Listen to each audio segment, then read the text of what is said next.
네, 반갑습니다. 오늘도 지난주에 이어서 불화라는 주제로, 그것도 이제 조선시대로 가겠습니다. 조선시대. 지난주에 고려시대를 했었는데 이제 조선시대 불화를 보실 겁니다.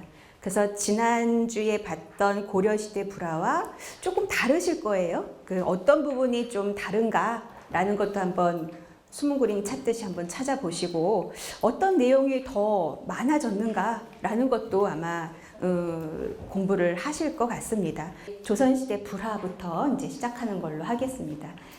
자, 조선시대. 먼저 지난 시간에도 마찬가지로 고려시대의 시대 상황을 먼저 찾아봤죠. 시대 상황이 어떻느냐에 따라서 이 불화도 좀 변화가 생깁니다.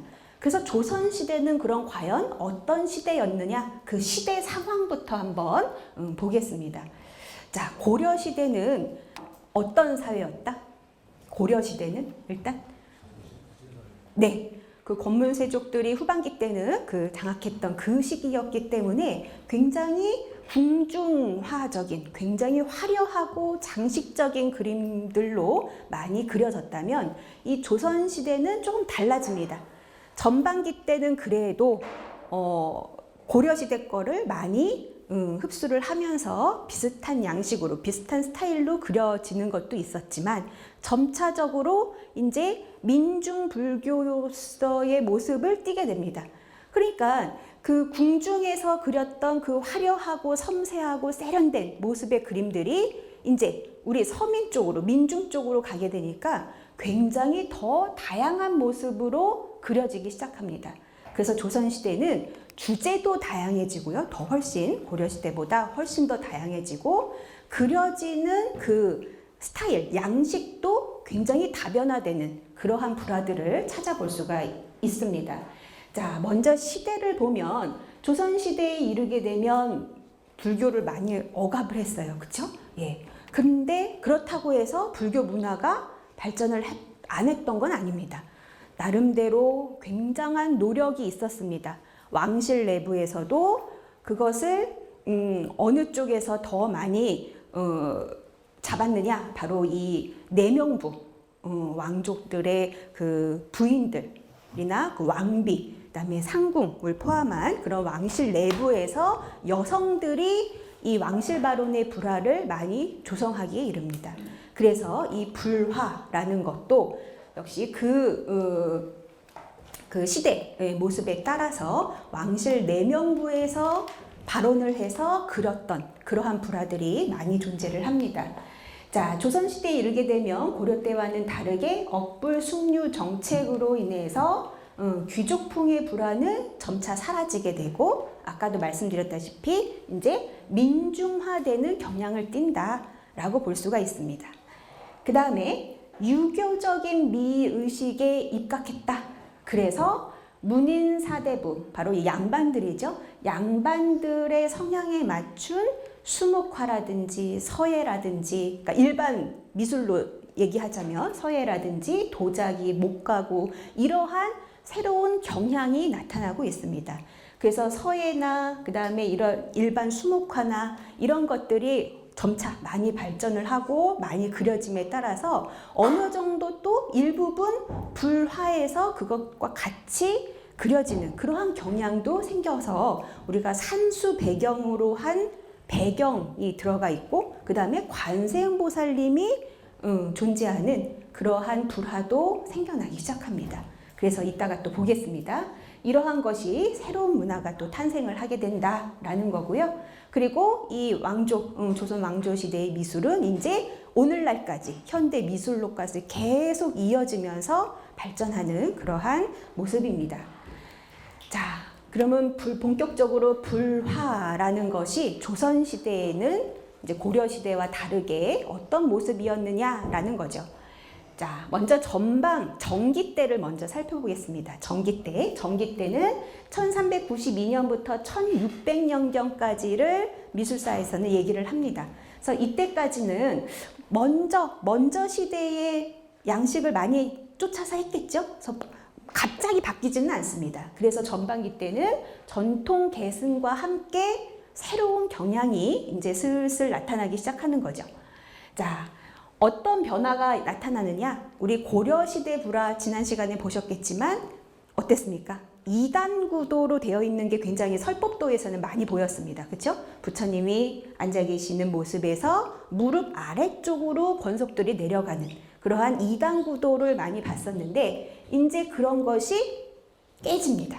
그래서 부처님 중심으로 해서 모든 권속들이 같이 아우르게 되는, 위까지 차오르게 되는 그러한 도상들이 나타나기 시작합니다.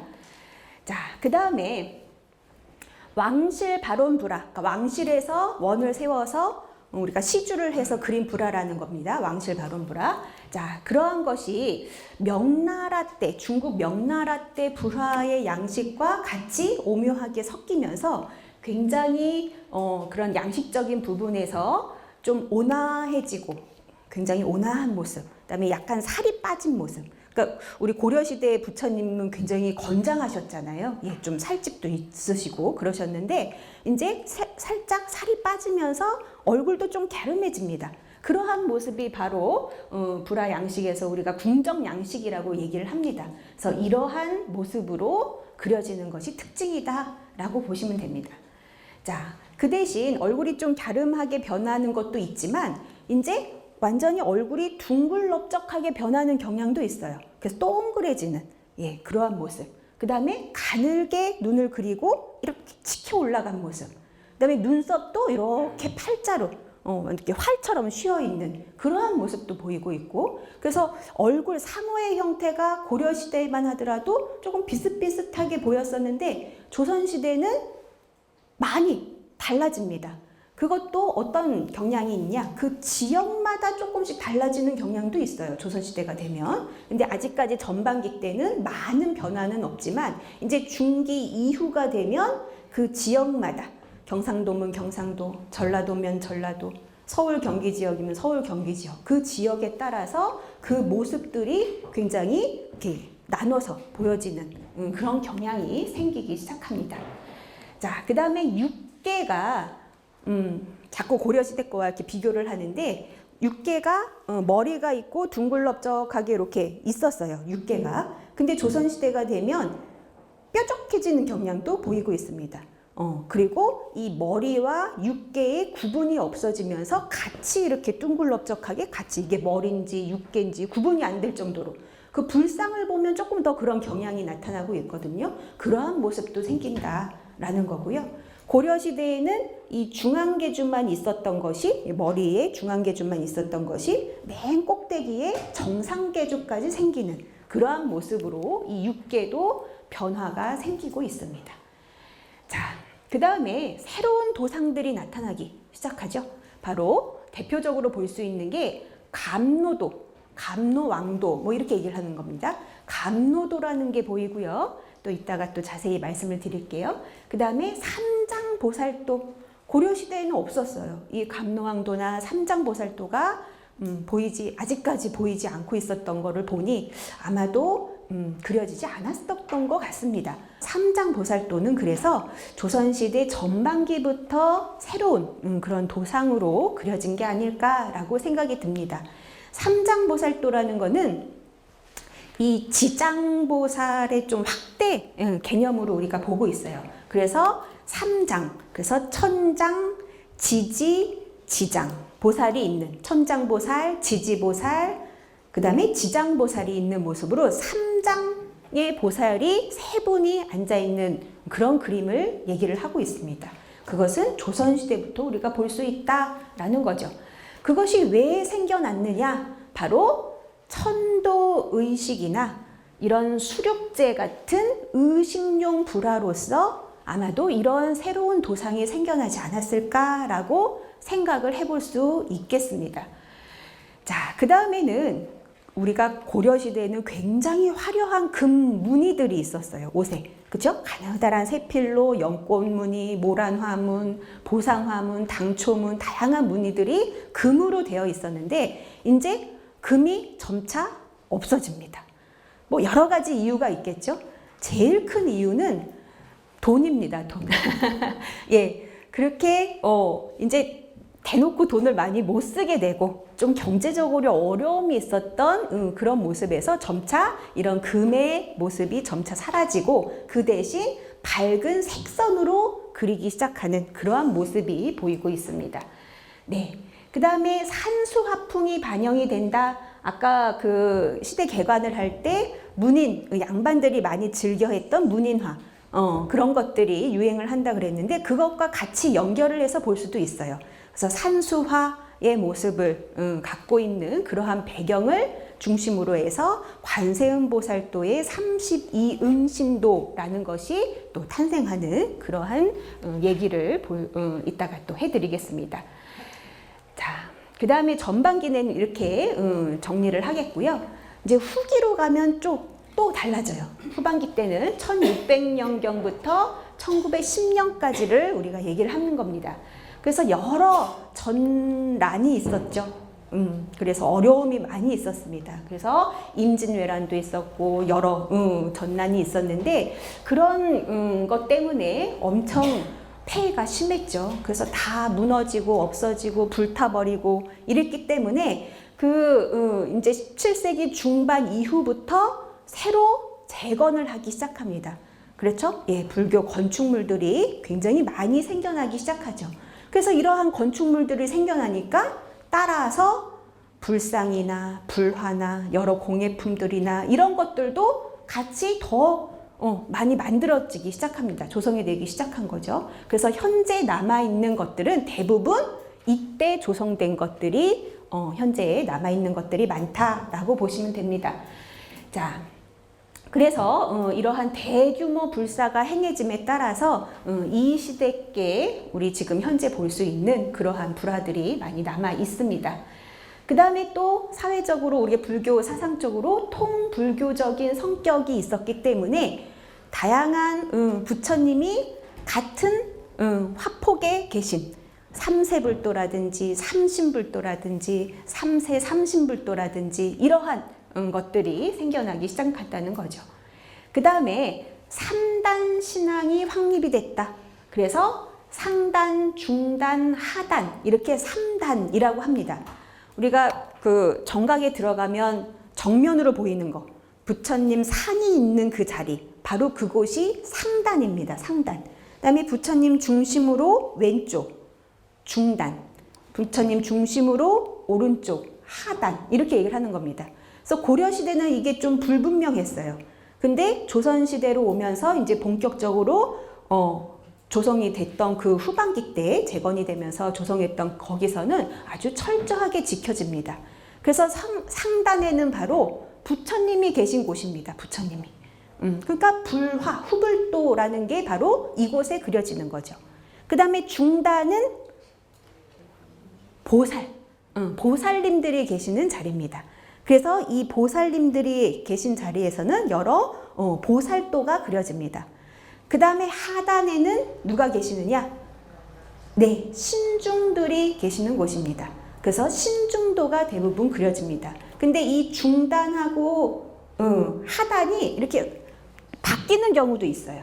예, 바뀌는 경우도 있고 또 우리가 중단이라고 하는 부분에 신중도가 그려지는 경우도 있고요. 하단 같은 경우에 감로왕도가 또 그려지는 경우도 있고 그거는 조금씩 달라지지만 아무튼 격은 그렇게 나눠져서 있다는 거죠. 부처님, 보살, 신중단 이렇게 나눠서 우리가 3단이라고 얘기를 하는 겁니다. 그래서 그러한 것들이 확립되던 시기였다. 그 다음에 일반 백성들도 불사에 많이 참여를 하는 시기입니다. 그래서 일반 백성들을 포함해서 스님들이 불화에 적극적으로 참여를 하시죠. 그래서 조선시대 불화를 보면 화기란이라는 게 있습니다. 그 그림의 기록, 화기 이렇게 얘기를 하거든요. 화기를 적어놓은 빨간색으로 이렇게 네모칸을 쳐서 맨 하단 부분에 적어놓는 많이 보셨을 겁니다. 예, 그런 경우가 많이 있는데 거기에 기록을 보면 어느 몇 년도에 어느 사찰에 봉안을 하고 누가 시주를 하고 대시주질 해갖고 쭉 이름 명단 나오고 그다음에 또 시주질 해갖고 또 명단이 쭉 나오고 그 다음에 금어라는 명칭으로 금어라는 게 바로 이 그림을 그린 분들입니다. 대부분 조선시대는 승려들이셨습니다. 그래서 수행의 한 도구로 그림을 그리는 모습을 많이 볼 수 있는데 바로 스님들, 화승 집단들이 많이 불화를 그린 그런 기록이 우리가 확인이 되죠. 그래서 이 본격적으로 백성들과 스님들이 불화 조성에 참여를 했다라고 보시면 되는 겁니다. 자, 그래서 그렇기 때문에 아까 말씀드렸던 것처럼 그 지역마다의 화승들이 있었어요. 그래서 그 지역마다의 특징들이 또 생겨나기 시작한 겁니다. 그래서 내가 그린 불화랑 또 여기 홍기천 선생님이 그린 불화랑 정윤회 선생님이 그린 불화 다 다른 스타일이 나왔다는 거죠. 그래서 저는 서울에 있고 제주도에 계시고 만약에 저쪽 경상도에 계시다. 그러면 그 지역마다의 특색이 나오는 겁니다. 그리고 그 집단, 무리가 있을 거 아닙니까? 그 무리가 같이 조성을 하게 되고 그 무리에 또 다른 분이 그곳에서 다른 그림을 그리게 되면서 계파가 점차 이어지기 시작하는 거죠. 그래서 그 지역마다의 특징이 계속 이어지면서 나타납니다. 그래서 그러한 특징이 또 보입니다. 자, 그 다음에 벽화는 거의 사라진다. 벽에다가 직접 그린 거. 예, 이런 벽에다가 돌벽이나 아니면 이렇게 그 석회를 바른 그런 회벽이나 이런 곳에다가 직접 그린 불화들이 많이 있었는데 그런 것들이 없어지고 이제 거는 그림으로 그려지기 시작하는 거죠. 그래서 우리가 대부분 탱화 이렇게 얘기를 하는 겁니다. 그래서 탱화라는 그런 거는 그림이 생겨나기 시작하는 그 모습입니다. 후반기 때로 가면 이렇게 족자로, 그 족자라고 하거든요. 이렇게 둘둘 두루마리식으로 말아서 그래서 거는 건데 이렇게 족자 형식으로 만들기보다는 이제 판넬에다가 부착을 해서 거는 그러한 모습도 많이 생기기 시작합니다. 그래서 벽에다가 직접 그리는 게 아니라 비단 천에다가 그려서 족자를 만들어서 걸거나 아니면 천에다가 다른 천에다가 비단이나 뭐 면이나 삼배나 여러 가지 천을 이용해서 그려서 판넬에다 나무판에다가 부착을 해서 걸거나 이러한 모습으로 변화가 되는 거죠. 그 다음에 또 중요한 부분이 나오는데요. 바로 이 괴불화가 생겨나기 시작합니다. 괴불화. 우리 지난 시간에도 봤지만 괴불화라는 거는 굉장히 그 큰 그림, 단순하게 말을 하면 4m 이상, 어떤 거는 13m가 넘는 것도 있어요. 정말 어마어마하게 큰 그러한 그림들이 그려지기 시작한, 본격적으로 그려지기 시작한 때가 이 조선시대 후반기 때라고 보시면 되는데 지난 시간에 고려시대에도 4m가 넘는 그림을 보긴 봤어요. 그렇죠? 수월관음도, 그것도 단독상으로 있는 수월관음도가 4m 이상 되는 그림도 있었습니다. 그래서 여러 가지 제의식, 의궤를 하는 거죠. 의례를 하는 거죠. 그래서 그것 때문에 아까 수렵제 얘기도 잠깐 나왔듯이 이렇게 제의식으로 인한 야외에다가 거는 그림을 우리가 필요로 했다. 그래서 그 그림이 바로 이 괴불화다, 괴불도다라고 보시면 되겠습니다.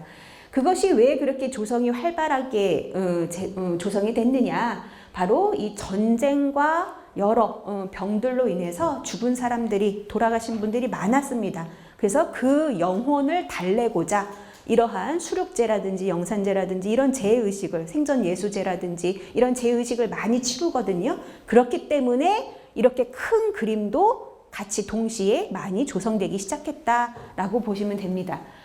자, 17세기, 18세기 요 시기, 그 다음에 19세기 이 시기도 조금 구분이 될 수가 있는데요.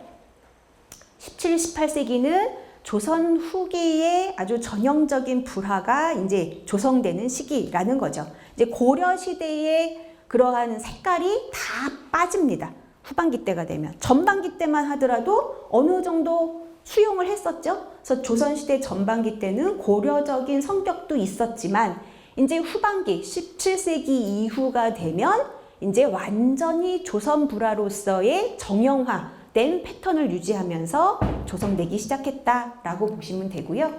그 다음에 19세기가 되면 서양 화법이 도입이 됩니다. 서양화라고 하는 거는 어떠한 또 기법적인 차이가 있는데요. 어떤 걸까요? 서양화다라고 얘기를 하면 색채, 네, 원근, 네. 그다음에 양감, 양감이라는 거는 뭐 공이면 공, 그 원통이면 원통 이렇게 밝고 어두운 것을 표현을 해서 그 구도를 잡아주는 거를 얘기를 하는 겁니다. 그것이 바로 생기기 시작합니다. 밝고 어두운 명암법이 정확하게 표현이 되고 있다는 거예요. 고려시대만 하더라도 밝고 어두운 거를 안 썼어요.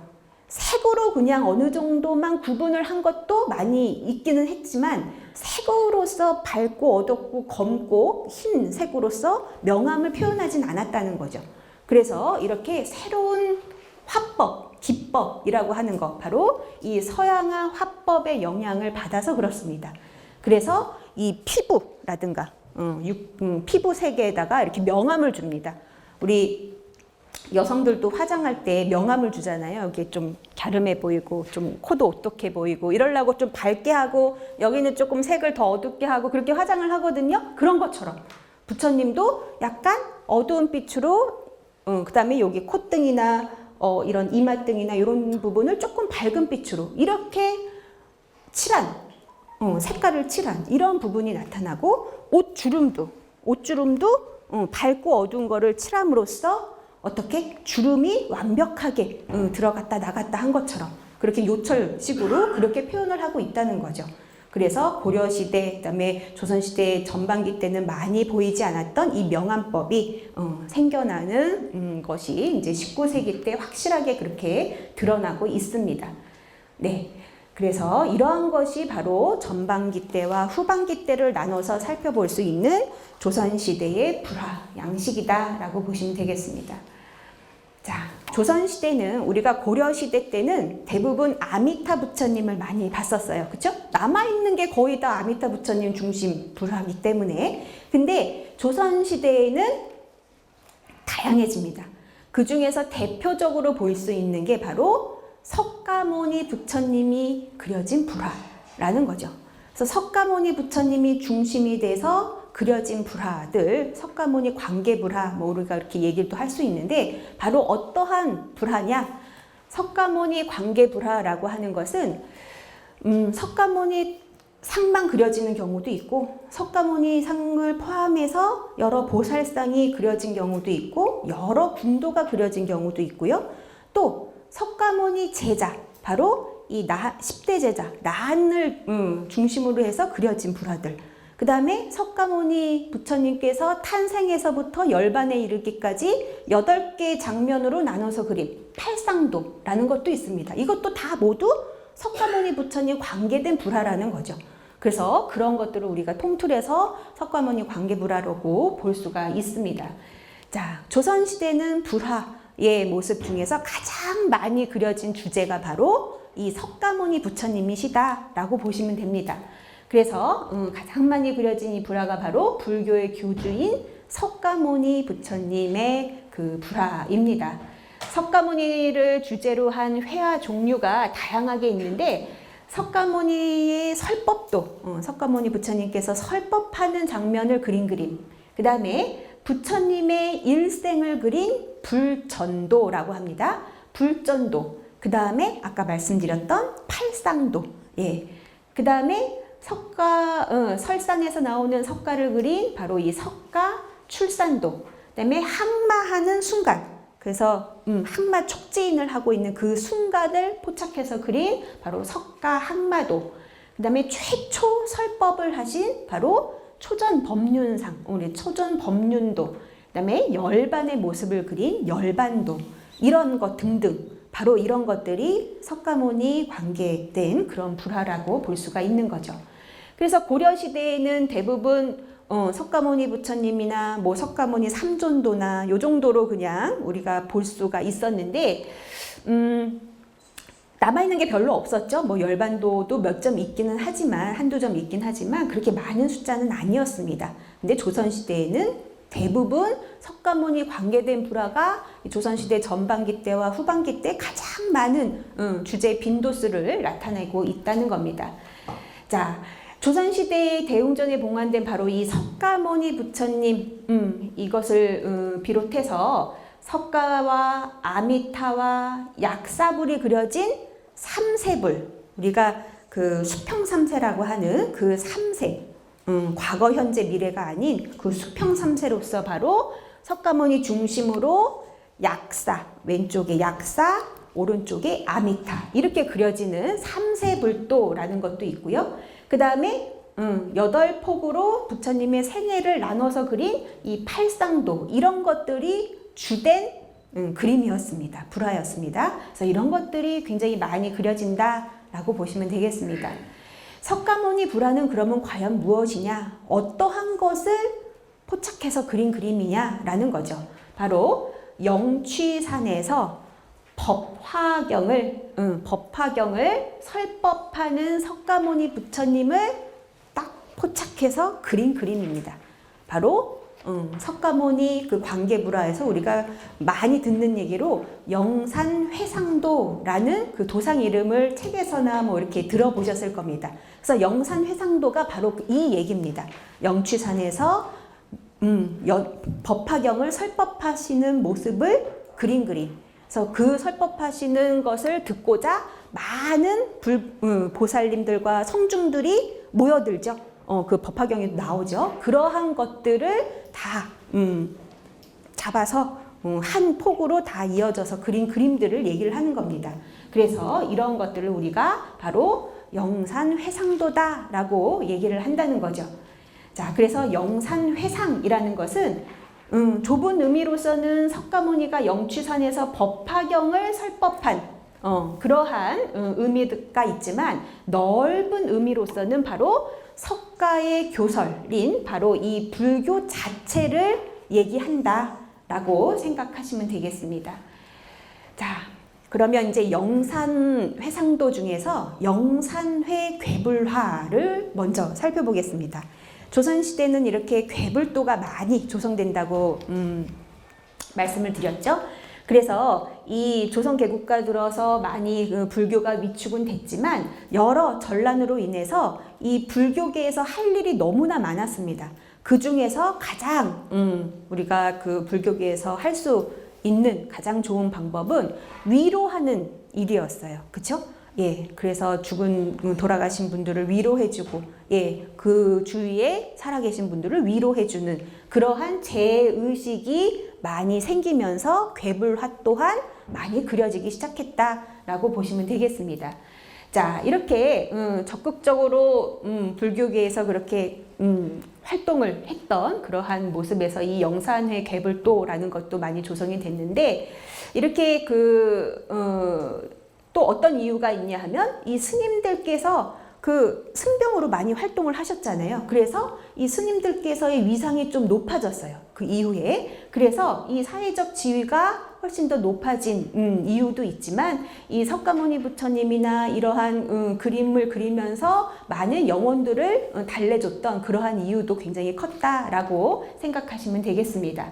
그래서 이렇게 영산회도를 비롯해서 미륵불도라든가 삼신불도, 지난 시간에 계속 말씀을 드렸는데 삼신이라는 거는 법신, 보신, 화신, 그래서 비로자나 로사나 석가 이렇게 말씀을 드렸죠. 그래서 이 삼신불도, 그 다음에 삼신삼세불도, 아까 삼세불도가 어떤 분이라 그랬어요? 석가모니, 약사, 아미타. 그런데 이 삼신삼세불도는 어떻게 그려지? 그게 합쳐지는 겁니다. 그래서 비로자나 부처님을 중심으로 해서 약사와 석가가 나타나는 거예요. 아미타와 석가가 나타나는 거예요. 예. 그래서 이게 섞여집니다. 그 다음에 오불회도라는 게 있어요. 오불회도. 오불회도는 5분의 부처님이 그려지는 거예요. 5분. 우리가 삼신 3분, 삼세 3분이 있잖아요.